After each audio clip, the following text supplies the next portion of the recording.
Le pétrole sonné par l'épidémie de coronavirus en Chine, on l'a vu dégringoler ce baril de Brent par rapport à ses plus hauts du mois de janvier. On a perdu à peu près 15-20% et ce n'est peut-être pas fini puisque l'Agence internationale de l'énergie parle déjà d'un premier trimestre 2020 en termes de consommation qui va être en baisse et ça c'est une première en 10 ans. Bonjour Xavier Timbaud. Bonjour.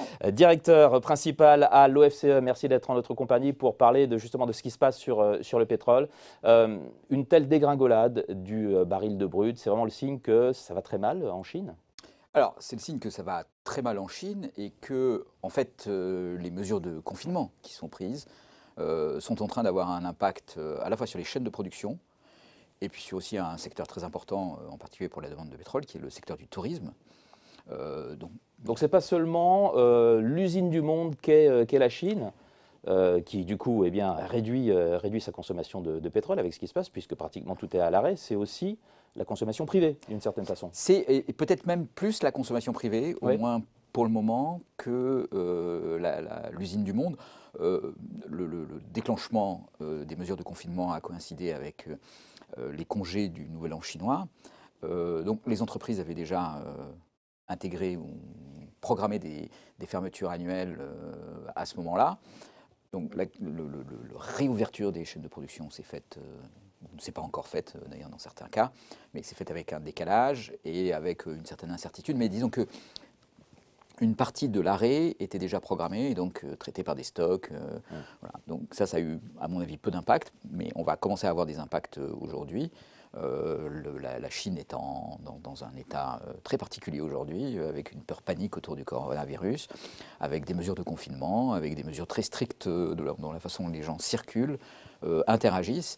Et effectivement, ça pose des problèmes sur le fonctionnement de ces usines. Donc ça va poser un problème effectivement de consommation de matières premières et parce que c'est pas seulement le pétrole, toutes les matières premières toutes aussi les matières premières. dégringolent. On voit le même, cuivre, on voit le minerai de fer. Oui, c'est ça. Et puis même après les matières premières, il y a aussi tous les produits intermédiaires et puis les produits finaux eux aussi qui vont être en difficulté de production. Et voilà, Apple aujourd'hui déjà s'intéresse à comment ils vont faire pour produire leur prochain iPhone. Ils sont très dépendants de la Chine, bien entendu. Ils sont très dépendants de la Chine, ils sont très dépendants des chaînes de valeur. Alors, oui, et puis en plus, dans cette interdépendance, il suffit d'un petit composant qui manque à un moment. Voilà. Mais ça, c'est la partie production. Là où ça pèse beaucoup, c'est sur le tourisme. Il y a plus de, les touristes chinois représentent une part importante, voire très importante suivant les zones, en particulier en Asie, des touristes. Vous voyez par exemple au Japon, 40% des touristes sont des touristes chinois. Et c'est énorme. Donc quand ils ne voyagent plus, forcément, il y a moins d'avions qui circulent. Voilà, et c'est à la fois le pour trafic affaires aérien chinois, on le voit, s'effondre aussi. Et le trafic aérien chinois s'effondre. Et ça, derrière, effectivement, c'est une demande de kérosène en moins qui va effectivement fortement réduire la demande de produits pétroliers et donc qui va peser sur les marchés. Bon, à ce prix-là, je le disais, chute importante par rapport à un début d'année qui était plutôt favorable sur les marchés pétroliers.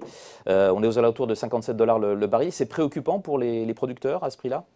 Alors, 50 $ autour de 50 $ pour les producteurs, c'est pas. Ça va encore. Ça va encore. Il y a eu d'énormes efforts de coûts qui ont été faits dans les gaz de schiste aux États-Unis. À 50 $, il y a beaucoup de pétrole. Ils sont encore rentables, justement, ils sont à la limite de la rentabilité. De schiste américains, mais ce qu'on a observé dans le passé, c'est qu'en fait, on pensait qu'ils étaient rentables uniquement à des prix assez élevés. Et en fait, dans les épisodes de baisse des années précédentes, on s'est aperçu qu'en fait, ils avaient des gains de rentabilité et de profitabilité qui étaient assez élevés, qui leur permettaient d'encaisser des prix. Alors après, est-ce que ça peut durer très longtemps? Ça, c'est une autre question, parce que le facteur temps est toujours très important. On peut prendre une baisse du prix du pétrole pendant 3 mois. Maintenant, est-ce qu'on peut la tenir pendant 6 mois ou pendant 1 an?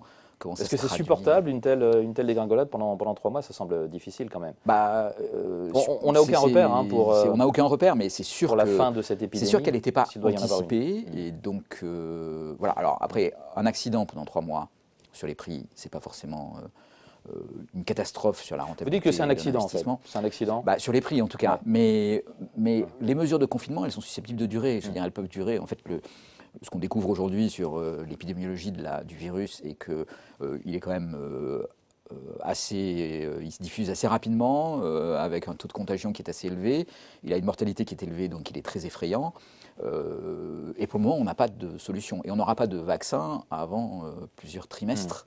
C'est toujours très difficile d'anticiper là-dessus, mais en tout cas, on n'aura pas de vaccin largement diffusé avant plusieurs trimestres. Donc ça veut dire qu'il y aura du confinement. Et qui dit confinement dit que ça va continuer à peser sur le tourisme. Les chaînes de production risquent d'être quand même assez prioritaires et donc on va les rétablir progressivement. Mais en tout cas, sur le tourisme, ça va peser, donc ça va faire moins de demande de pétrole. Et du côté des producteurs de pétrole, c'est sûr que si ça se maintient entre 40 et 50, ça va être compliqué pour certains. L'OPEP va certainement s'agiter, prendre des mesures de réduction de la production. Oui, mais c'est toujours difficile aussi de prendre des mesures de réduction de la production. Bon, d'abord parce que ce n'est pas très populaire pour l'OPEP. Tout le monde s'entende. Il faut que tout le monde s'entende. L'OPEP n'a pas non plus un pouvoir de marché aujourd'hui qui est très grand. Il y a aussi la Russie, les États-Unis, le Canada. Et puis, le problème, c'est que la plupart des pays, y compris ceux de l'OPEP, ont besoin des recettes pétrolières pour boucler leur budget. Donc, voilà. Notamment l'Arabie Saoudite. Prendre des mesures de quotas, c'est accepter d'avoir moins de recettes à court terme. Alors peut-être en pariant sur des recettes futures, mais oui, comme l'équilibre il n'est pas certain, vous pouvez très bien vous retrouver tout seul à faire les quotas, à perdre les recettes et à ne pas avoir les augmentations de prix ensuite qui les compensent. Donc c'est un jeu qui est un peu compliqué et qui d'ailleurs ces dernières années a vraiment pas fonctionné à l'avantage des producteurs et de l'OPEP. On en revient à notre question de départ. Est-ce qu'on est dans un scénario qui peut mener à un contre-choc pétrolier, c'est-à-dire une baisse très marquée, comme ça a été le cas au milieu des années 80, je crois, du baril de pétrole? On est dans un scénario comme celui-là, et puis en plus, il faut bien comprendre qu'aujourd'hui... Donc c'est un scénario à prendre au sérieux? Oui, c'est un scénario à prendre au sérieux parce qu'on est dans un contexte qui n'est pas tout à fait celui des années 80, qui est celui de la transition environnementale et énergétique. Et les énergies renouvelables pointent le bout de leur nez avec des coûts qui aujourd'hui les mettent en Donc on peut de plus en plus se passer du pétrole, en plus de ce qui est en train d'arriver là, en termes de chute de la demande chinoise. On se passe de plus en plus du pétrole parce qu'on diffuse des véhicules qui ont des technologies qui sont plus électrifiées, parce qu'on essaye de faire des économies d'énergie dans le domaine de la consommation de fuel domestique par exemple. Voilà, et peut-être aussi des chocs qui vont se produire dans des secteurs de façon assez structurelle comme l'aviation, où à l'occasion de ce moment où on gèle en quelque sorte les transports de personnes, un certain nombre de gens peuvent se dire mais après tout, à quoi ça sert de prendre l'avion? C'est déjà une question qu'on pouvait se poser avant ça. C'est une question qu'on se pose avant, et puis on peut se rendre compte... C'était la grande question de l'année 2019. Voilà, et on peut se rendre compte à l'occasion de ce genre de crise que en fait, prendre l'avion, c'est pas forcément nécessaire. Et donc ça peut aider à basculer des comportements. Voilà, ce qui fait que structurellement, ce genre d'épisode peut être un effet déclencheur, ensuite avec un cliquet qui empêchera de revenir en arrière, vers un peu moins de consommation de pétrole, et donc des marchés qui seront moins actifs et moins porteurs. Effet sur la conjoncture, sur la croissance d'un pétrole pas cher. Est-ce que les effets positifs l'emportent sur les effets négatifs? Alors ça dépend vraiment dans quel pays vous êtes.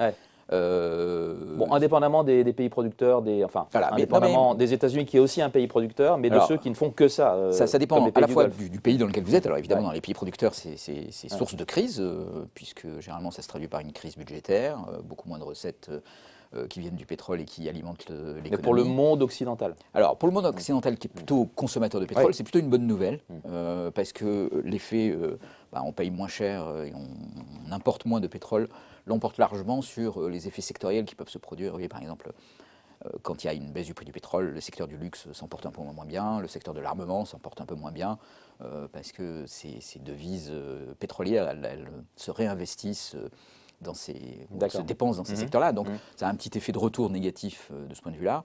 Ça a un petit effet de retour négatif aussi parce qu'il y a moins d'épargne qui vient des pays producteurs. Donc ça pourrait être un soutien à la croissance.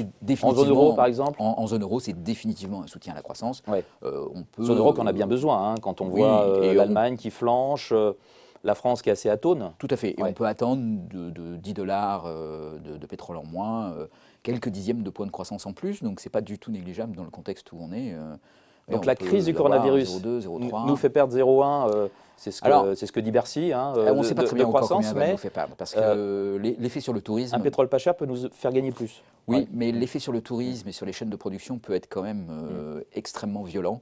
Donc l'effet sur le pétrole, à mon avis, ne compensera pas complètement les effets négatifs potentiels qu'ils peuvent avoir. Pour avoir un effet sur le pétrole durable, il faut que la crise dure. Et si la crise dure, il y aura des problèmes dans les chaînes d'approvisionnement. Et puis, il y a cet effondrement du tourisme qui va quand même finir par poser des problèmes à tous les professionnels du tourisme, quels qu'ils soient, à commencer par les compagnies aériennes, évidemment. Et là, les effets négatifs peuvent être assez forts. Donc on est à peu près au milieu du guet, là. Ce serait difficile on est à peu près au milieu du guet, de dire si les avantages sont supérieurs aux inconvénients ou inversement. Ouais. Xavier Timbaud, merci beaucoup. Merci d'avoir été avec nous, directeur principal à l'OFCE. À bientôt. Merci.